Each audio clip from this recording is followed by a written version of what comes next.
Okay, so hey everyone, welcome back to the deep dive. Today we're tackling something that I think pretty much everyone listening has probably encountered at some point in their lives, and that's dealing with relationships that just leave you feeling kind of off. Yeah, those relationships that make you question yourself and make you feel drained or just not quite right. Right, and it's so important to understand what's actually going on in those situations, right? Right.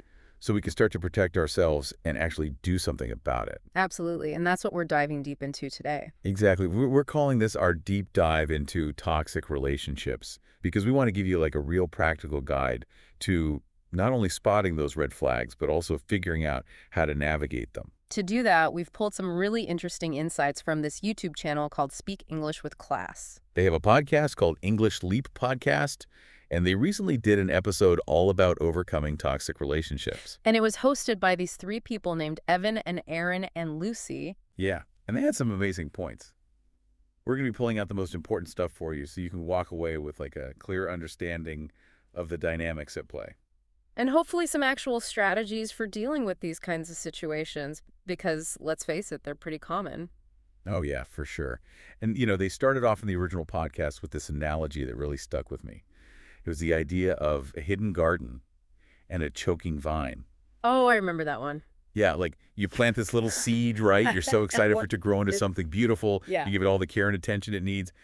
But then this sneaky vine starts wrapping itself around it. And slowly but surely it starts cutting off the sunlight and taking all the nutrients for itself, right? Exactly. And that's kind of how toxic relationships can be. Yeah. Sometimes they don't always start out with like huge red flags or drama. No, they often creep in slowly with these subtle little things like The backhanded compliment here, a dismissive comment there, or that feeling of just being constantly on edge around that person.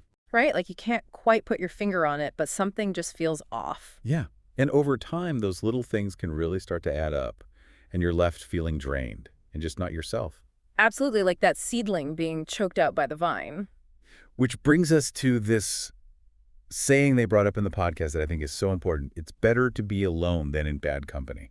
Oh, yeah, that's a good one. Now, I know at first glance it sounds kind of obvious, right? Like, Yeah. yeah, of course we should avoid people who are just outright nasty to us. But it goes deeper than that, doesn't it? It's about recognizing the value of your own peace and well-being. Exactly. It's about understanding that you don't have to subject yourself to constant negativity or drama. And that choosing to step away from those kinds of connections isn't selfish. It's actually an act of self-respect. Yeah, it's about creating space for yourself to heal and grow and really discover who you are outside of those relationships. And I think one of the biggest misconceptions about toxic relationships is that they're always super obvious and dramatic. Right? Like those big blowouts and betrayals that you see in movies. Exactly. But what the host pointed out is that a lot of times it's much more subtle than that. Yeah, sometimes it's those little digs and criticisms that chip away at your self-esteem over time. Or that constant low-level anxiety you feel around a certain person without really knowing why. And it's the cumulative effect of those small things that can be so damaging. Have you ever felt like you're constantly walking on eggshells around someone? Oh yeah, totally. That's a big sign that something might not be right. And another misconception they talked about is this idea that leaving a toxic relationship should be easy. Yeah, we all wish there was just like a switch we could flip, right? But it's rarely that simple. It's so much more complex because there are often a lot of emotions involved. You might genuinely care about the person. You probably have a shared history with them. Maybe even some good memories, And it's easy to get caught up in this hope that things will eventually get better. even when deep down, they probably won't. Recognizing those feelings of attachment and hope, even in a situation that's hurting you, is a big step towards making healthier choices. It's about acknowledging that it's okay to struggle with those emotions. Yeah, and that it takes a lot of courage to even start thinking about leaving. So dealing with these relationships isn't just about that big dramatic exit.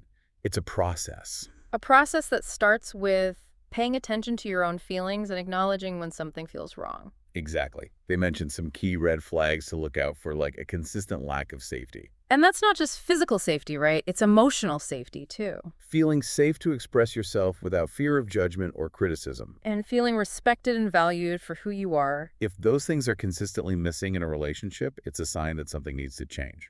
And that change might involve setting boundaries. It might involve seeking support from friends, family, or even a therapist. And ultimately, it might mean making the really difficult decision to end the relationship altogether. The key takeaway here is to trust your gut instinct. If something feels off, Don't ignore it. Honor your own emotional experience and remember that you deserve to be treated with respect. Something else they talked about that I found really interesting was how our understanding of relationships has evolved over time. Yeah, like in the past, there was this huge pressure to stay together no matter what. Like it was almost seen as a failure if you got divorced or broke up with someone. But thankfully, there's been a big shift in that thinking.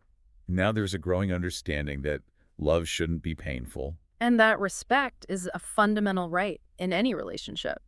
So if you're in a situation that's causing you more harm than good, it's not your fault. You're not obligated to stay just because of societal pressure or outdated expectations. You deserve to be happy and healthy. And that might mean choosing to walk away from a relationship that's no longer serving you. And that can be such a hard thing to admit to yourself. Yeah, I think a lot of people struggle with feeling like it's their fault if a relationship doesn't work out. Like they've somehow failed. But recognizing that a relationship is toxic isn't about dwelling on what went wrong.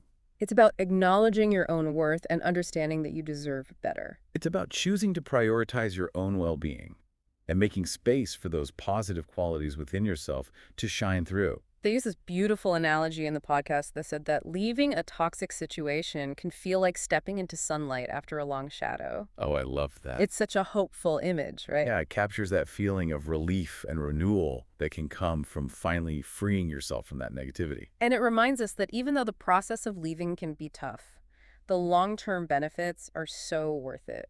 You know, another societal pressure they talked about was this expectation to always be loyal no matter what. Like good people stick it out through thick and thin. But what they pointed out is that real loyalty shouldn't be one-sided. It's not about constantly giving while the other person just takes and takes. True loyalty involves mutual respect and reciprocity. And if that's not present in a relationship, then it's not actually loyalty, it's an imbalance. And breaking free from those kinds of harmful expectations can be really empowering. It shows yourself and the people around you that you value your own well-being. And that you're not afraid to stand up for what you deserve. And they gave this great example of someone who did just that. Oh yeah, Maya Angelou. Exactly. She made a conscious decision to remove herself from relationships where she was constantly being put down.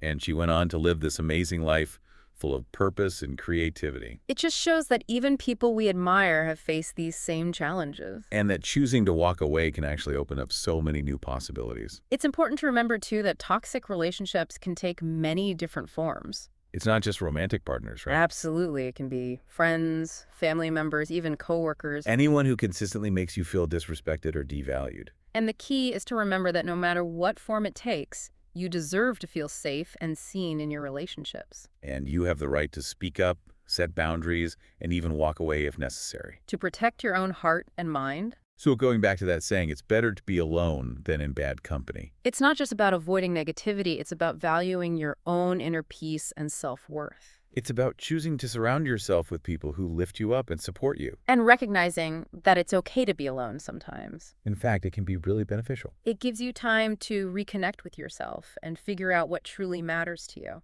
So as you're listening to this, I want you to take a moment to reflect on your own experiences. Think about the relationships in your life and how they make you feel. Do you feel respected? Do you feel safe? Do you feel seen? If not, what can you do to change that? Maybe it's having an honest conversation with the person.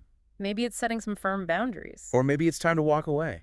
Whatever you decide to do, remember that you're not alone. And that there are people who care about you and want to support you. And remember that handling a toxic relationship isn't about placing blame. It's about recognizing that everyone deserves to be in healthy and fulfilling relationships. And that sometimes choosing to walk away is the kindest thing you can do for yourself.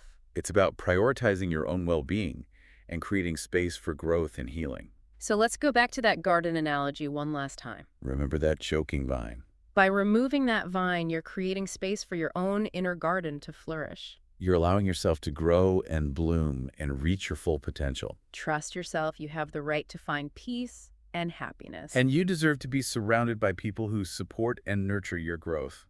As we wrap up this deep dive, I want to leave you with one final thought. Even if you're feeling lost or uncertain right now, remember that you're not alone. There are so many people who have been through similar experiences. And they've come out stronger and wiser on the other side. Take a deep breath, acknowledge your own strength, and remember that every step you take towards creating a healthier and happier life is a step worth celebrating. The original podcast also had this really helpful section on important vocabulary and expressions. Yeah, they highlighted words like harmful boundaries, toxic influence, respect self-worth, and that really crucial phrase, free yourself. Understanding these terms can be so helpful in recognizing and addressing these situations in your own life. So as you go forward, keep reflecting on your relationships and remember to always prioritize your own well-being. You got this. Thanks for joining us. See you next time.